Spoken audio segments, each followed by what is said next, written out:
Okay, lost the nut there for a second. Now I found it. Okay, so there's a permutation of this process where if I've got the nut and the nut's already on there and sort of threaded on, and then I put the pencil in, right? So this is the sequence that I avoid doing.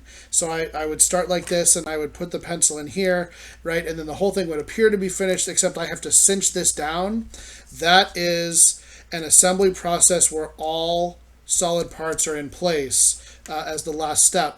I chose intentionally to put this nut on last, right? So I'm sitting here with my subassembly and I'm taking this nut and I'm sliding it all the way on and then I'm twisting it into place. So I'm going to reject assembly process where all solid parts are in place because I don't have all solid parts in place while I'm doing this insertion process. So I'm going to call this part secured immediately. So this is the one that I'm going to select. And I'll probably need to make a note just to remind myself of this. And then let's see. Do I have a part and associated tool that can be easily reached, or do I have something else?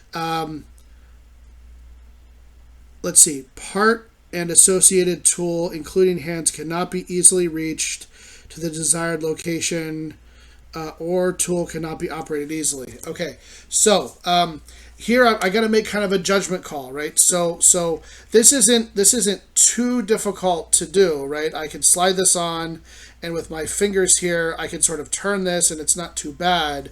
But you might argue that because this pencil is here, my hand is somewhat obstructed, right? It's not natural for me to kind of reach over the pencil and tighten this down.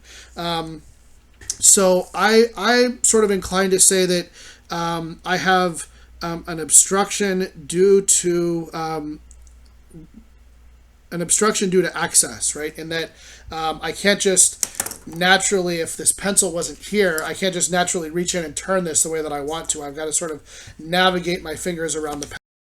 So I'm going to circle this one, and I'm going to say that parts and associated tools cannot be easily reached, and that's going to be due to obstructed access. So I'm going to underline due to obstructed access. I'm going to circle this guy, and that's going to get me a number 4 here. Now, again, this is a little bit subjective, right? You guys might pick up this exact same part and say, well, come on, Trom, it's super easy to just grab this, kind of have your fingers slightly out of position and twist it. But for me, having that pencil in the way makes this kind of an unnatural process. So I'm gonna again, try to be more conservative whenever possible, and I'm going to select a 4 instead of a 3.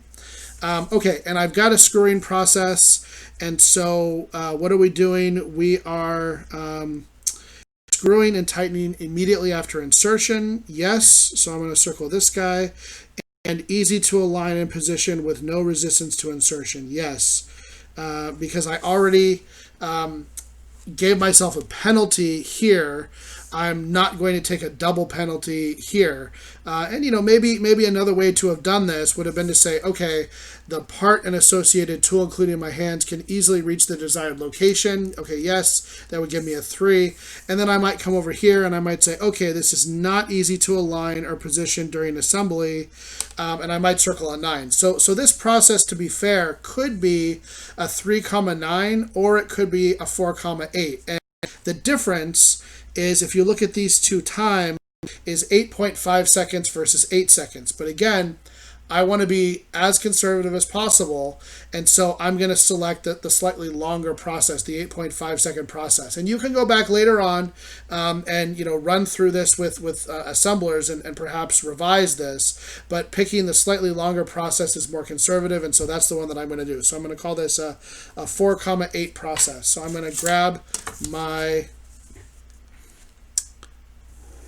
straight edge, and I'm going to mark my lines in, and I'm going to give this 8.5 seconds, and we'll go here, and remember that we're in process, or step number 7. Okay, so in black ink, this is going to be a 4,8, and that's going to be 8.5 seconds.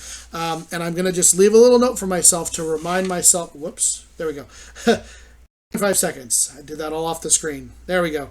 All right, so I'm going to leave a little note for myself to remind myself of this decision that I made, that I said that the obstruction or the access was obstructed by the pencil, and not that the nut is not easy to align. So I'm just going to put here access to screw in nut obstructed by pencil. Okay, so I've just left myself a little note to remind myself that that's why I picked that particular value. And now I'm done, right? I've got my pencil top fidget. It's finished. I've got everything screwed together, tightened down appropriately, and so now all I need to do is sum these things up and determine the time. So I'm going to use my trusty iPhone as my calculator. So here we are in calculation mode. Let's zero this out. I'm going to add 1.5 to 1.13 to 6 to 1.13 to 2.5 to 1.5 to 8.5, and I get 22.26 seconds. 22.26 seconds. All right, and that's going to be the assembly time that I report for making this pencil top fidget. Now, while we're here and we've got this phone, I'm going to do just a quick little exercise, which is I'm going to pull it apart and try to put it back together and actually time myself through the real process. So let's see how long it actually takes. And as you guys will see in my other lecture on Boothroyd and Dewhurst, hopefully if I've done this right, this 22.2 seconds is going to be a overestimate. All right, so we've got stopwatch. I'm going to start the stopwatch when I begin the process and turn it off when I end the process, and we'll see how close I get to 22.26 seconds. Ready? Okay, here we go.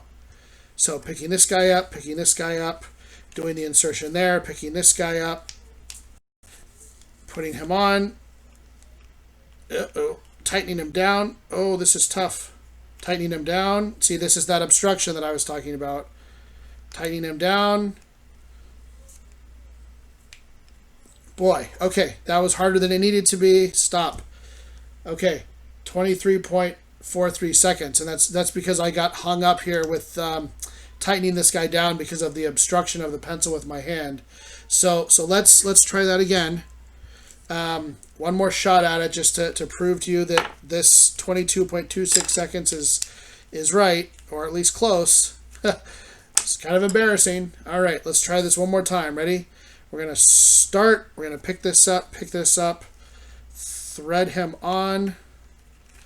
Okay, he's on. We're going to pick up the pencil, put the pencil in there. I'm going to grab the nut, pick it up, thread it over the pencil, and I'm going to line this up better this time. There we go. And I'm going to tighten it down and stop. Okay, so 17.22 seconds. That first time I got obstructed by the pencil and I ended up not aligning this guy correctly. So I think I actually made a pretty good decision here with 8.5 seconds for that screw down process. But you know, it's possible to do it even faster if you're a little practiced at it, a little careful. So again, as you guys will see in the Boothroyd and Dewhurst lectures, these times are estimates, and typically if you just do like a one-off run, you're going to be able to do it faster than if you do the same repetitive process over and over again for 8 hours a day, which is how these assembly charts are actually created. So anyway, okay, that gets us to the end of this set of processes to make my pencil top fidget apparatus.